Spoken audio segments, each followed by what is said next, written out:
attitude towards the Negroes, 1550 to 1812. You see by the title, he equates white with American, right? And it is the response to the intellectual, the academic response to the civil rights black liberation struggle. This is going to be the counter. And what the core of Jordan's argument is racism is innate. That's the core. It's an unthinking decision, because if racism is innate, why fight it?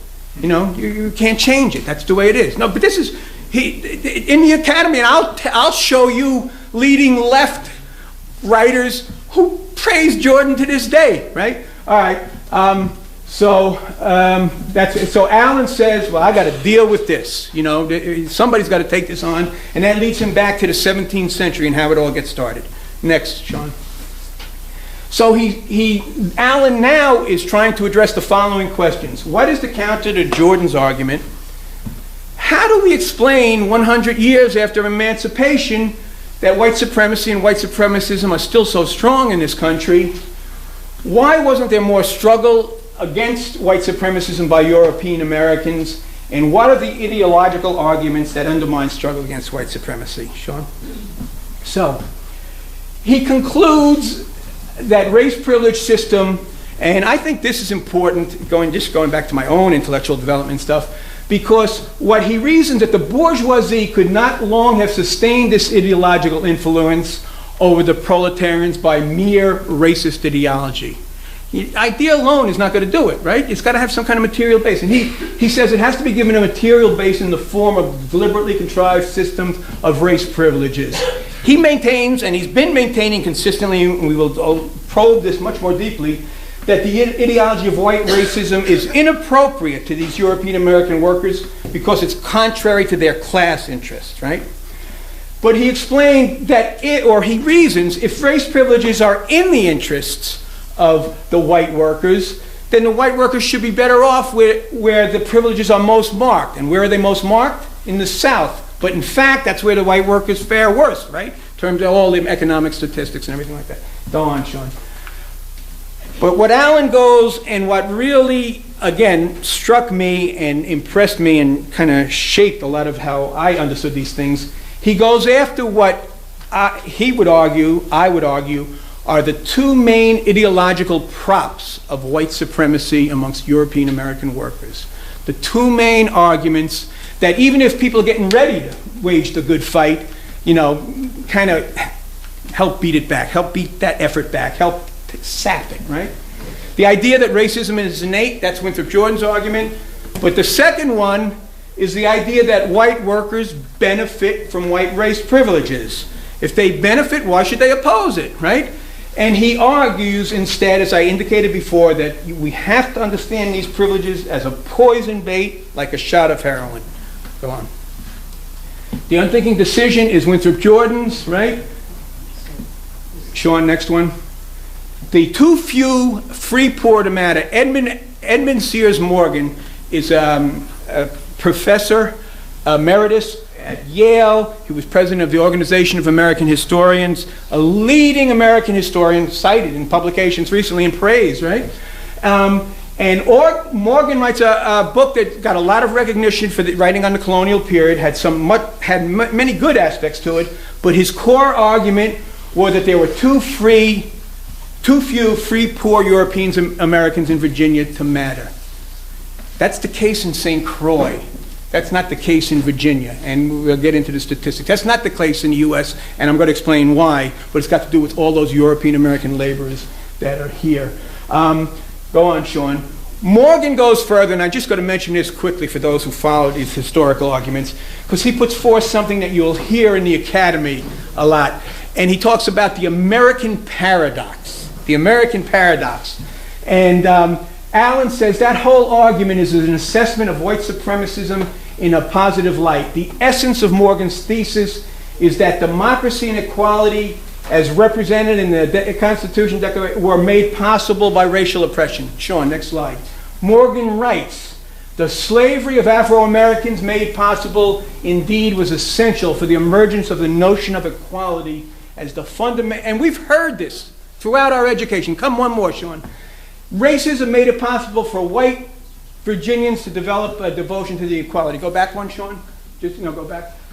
Well, if slavery brought us all these liberties, it mustn't have been such a bad thing, huh? If racism brought us all this good stuff later on, it mustn't have been. That's the argument that they're putting forth. Allen stands all of this on his head.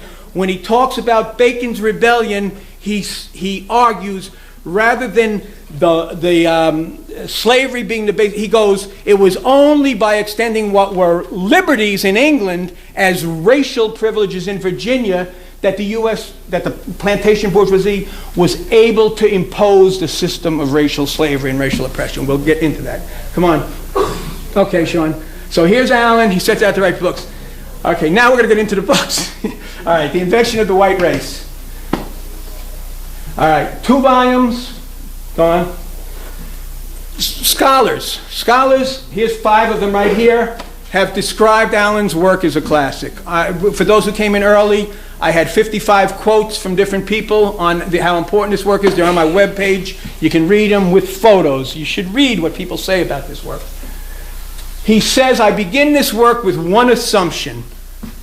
While some people may desire to be masters, all are born equally unwilling, that basic egalitarian premise, and from that, all else will follow.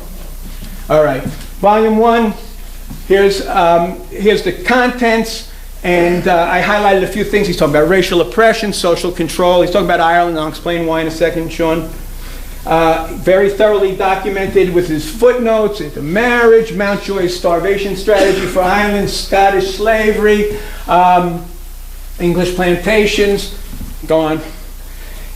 Allen has precision with words. Again, I want to do these next 3 words just to give people a little food for thought, since these are things we might hear out there often. He subtitled Volume 2, The Origin of Racial Oppression in Anglo-American. Not the origins. Origins, singular. Sean?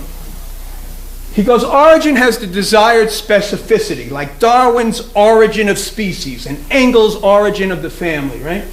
I meant it to be consistent with the argument of the book.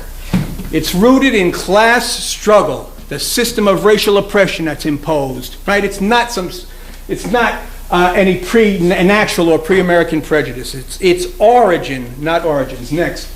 On whiteness. This is I worked 33 years, Folk Mail Center in Jersey City, a lot of places. I never heard this phrase once till they come to the academy, right? But people talk about it all the time now, whiteness, right? And Allen, just so you know, he personally stayed away from the phrase. He explained it's an abstraction, it's an attribute of some people, it's not the role they play. The white race is an actual objective thing, not biological, but political. It functions. And he goes, it's historically developed identity of Europeans. It functions, and it has to be dealt with, right? To slough it off under the heading of whiteness, to me, seems to get away from the basic white race identity trauma. One last Allen on words, and then we get into the story. You'll read that this book is about the origins of racism. Allen couldn't be more emphatic. He goes, my book is not about and does not pretend to be about racism. It is about the white race, the true peculiar institution, its origin and method of functioning as the most general form of class collaboration.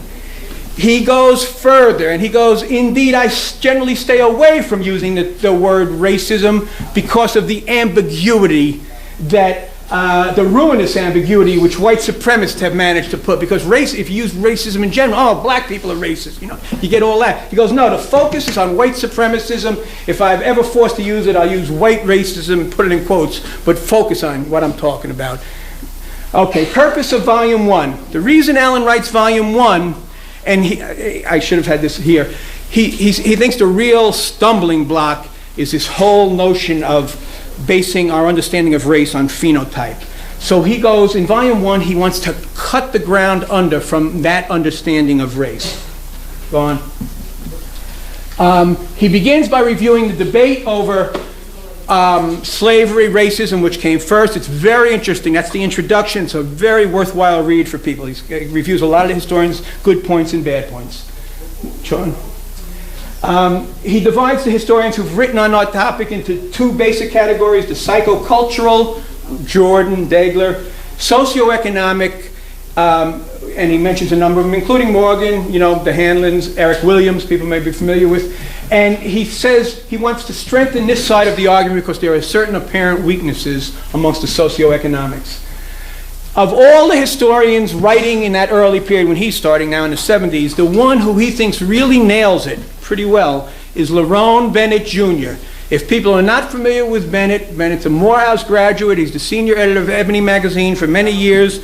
He writes Before the Mayflower, which many people have read, a host of other very important books, including his book, The Shaping of Black America, which I highly recommend, particularly Chapter 3, The Road Not Taken, right? And Bennett places the argument on the three, what Allen calls the three essential bearing points from which it cannot be toppled. And these are similar to what Allen argues, those three main theses, right? Go on, Sean. Then in volume 1, Allen goes on to look at some of the absurdities of race as we currently use the phrase, right? So he talks about colonial Hispanic America. There was policy of purchasing of whiteness. Brazil, it said money whitens. U.S., no such whitening could occur. Come on. 1890, a Portuguese immigrant goes, it was British Guiana back then, now it's Guyana, right? Could go there and learn that he or she was not white. But that's a sibling, or even that same person could arrive in the U.S. and learn that they were white here, right? Next, John.